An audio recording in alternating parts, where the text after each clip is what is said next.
На горячую линию уполномоченного по правам человека в Якутии поступил сигнал от соседки-пенсионерки с заявлением о возможной недовыдаче пенсии ее соседки, одиноко проживающей бабушки.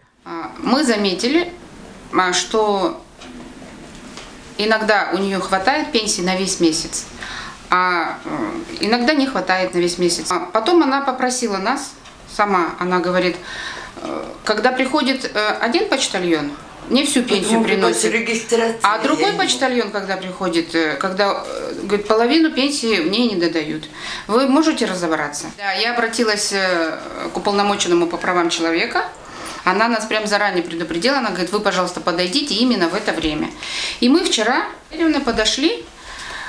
Пенсия он уже ей выдал, мы немножко опоздали чуть-чуть, здесь на столе лежали деньги, мы их пересчитали, там было 11 650.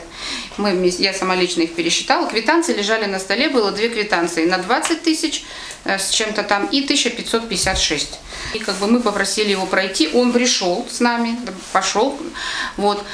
И когда мы подошли вот сюда к столу, он из кармана прямо вот так вот раз и 10 тысяч сюда подложил. То есть это было просто вот явно так. И он сказал, нет, они здесь так и лежали. Вот, собственно говоря, мы все были очень шокированы. Он начал отпираться. Вызвали сразу же полицию. Полиция быстро приехала. В ходе проверки информация подтвердилась. Почтальон, доставляющий пенсию, выдал лишь половину, а плохо видящая бабушка подписала квитанцию на полную сумму. По данному факту завели уголовное дело. В Министерство труда и социального развития Республики Саха-Якутия и Почту России поступили соответствующие письма. Начаты проверки.